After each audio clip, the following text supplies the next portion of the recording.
आमोद बच्चों का घर खाते वर्ल्ड भरूची वोहरा फाउंडेशन संचालित मिशन बुनियाद अंतर्गत इकबालभाई पादरवालाना अध्यक्षस्थाने सीईटी मोक परीक्षा तथा वाली सम्मेलन योजाયું હતું।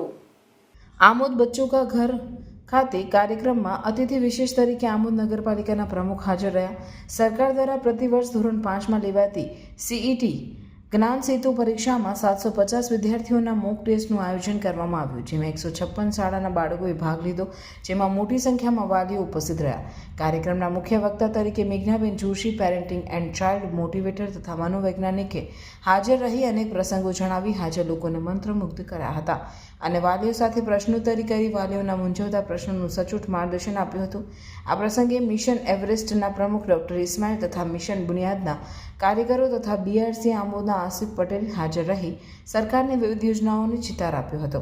રેહાનાબેન કંબોલીએ ટીમ મેમ્બર્સ મિશન બુનિયાદની સંકલ્પના સમજાવી હતી। શોએબ સારોદીએ સીઈટી જ્ઞાન સાધના એનએમએમએસ પરીક્ષાનું મહત્વ અને તેનાથી થતા લાભથી વાલીઓને વાકેફ કર્યા હતા। મિશન બુનિયાદની લેડીઝ વિંગે મુખ્ય વક્તા મેઘાબેન જોશીનું પુષ્પગુચ્છ, પુસ્તક તેમજ શાલ ઉઢાડી સન્માન કર્યું હતું। આમોદ નગરપાલિકા પ્રમુખે વાલીઓને સરકારની યોજનાઓનો મહત્તમ લાભ લેવા અનુરોધ કર્યો હતો। આ સમગ્ર કાર્યક્રમનું સફળ સંચાલન વાગરા સીઆરસી શોકત ઠાકોર તથા WBVFના મેનેજર મોહમ્મદ ભૂપાએ કર્યું હતું। ત્યારબાદ સમૂહમાં રાષ્ટ્રગીત ગાઈ કાર્યક્રમ સંપન્ન કરવામાં આવ્યો હતો। નમસ્તે, હું ડૉક્ટર મેઘના જોશી વલ્લભ વિદ્યાનગરમાં ચાઇલ્ડ સાયકોલોજીસ્ટ અને કાઉન્સિલર તરીકે કામ કરું છું અને ઘણા સમયથી ગુજરાતના અલગ અલગ જિલ્લાઓમાં જે શિક્ષણનું કામ થઈ રહ્યું છે ત્યાં જાઉં છું। પણ આજે મારા માટે એક નવો અનુભવ છે, એક એવો અનુભવ છે કે જે કદાચ ભવિષ્યના ભારતના નિર્માણમાં પણ અગત્યની ભૂમિકા ભજવશે અને એ છે WBVF સંસ્થા જે ભરૂચની છે। એ સંસ્થાએ બુનિયાદ, બાળકોની બુનિયાદ, બાળકોના શિક્ષણની બુનિયાદ, બાળકોના જ્ઞાનની અને મનોવિજ્ઞાનની બુનિયાદનું એક અગત્યનું કામ કર્યું છે।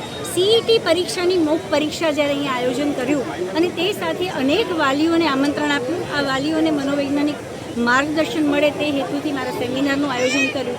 અહીં મારો સેમિનાર એટલો અગત્ય નથી, પણ બાળકોને સીઈટીથી એસીટી એટલે કે જીવનમાં એ સેટ થઈ શકે, એને પેશન મળે, એને ઉર્જા મળે, તેને દિશા મળે અને ખરા અર્થમાં જ્ઞાન, શિક્ષણ અને માહિતીનો એક સમન્વય થાય એનું અગત્યનું કામ કર્યું છે। ઉડાન માટે બુનિયાદ મજબૂત હોવી જરૂરી છે અને બુનિયાદી કામ જ્યારે સંસ્થાએ કર્યું છે ત્યારે એક પ્રોફેશનલ વ્યક્તિ તરીકે, સાયકોલોજીસ્ટ તરીકે અને એક લેખક તરીકે મારી આ સંસ્થાને ખૂબ ખૂબ શુભેચ્છાઓ છે અને ખાસ કરીને એ વાલીઓને એક નમ્ર વિનંતી છે કે આવી સંસ્થાના કામમાં, આ ભગીરથ કામમાં સાથ આપજો, સાથે રહેજો અને બાળકના આ નિર્માણમાં એક અગત્યની ભૂમિકા ભજવજો। આપ સૌને, આ સંસ્થાને અને સંસ્થાના તમામે તમામ હોદ્દેદારોને, શિક્ષકોને કે જે આ પરીક્ષા માટે બાળકોને તૈયાર કરે છે, એ સર્વેને મારી ખાસ શુભેચ્છા છે।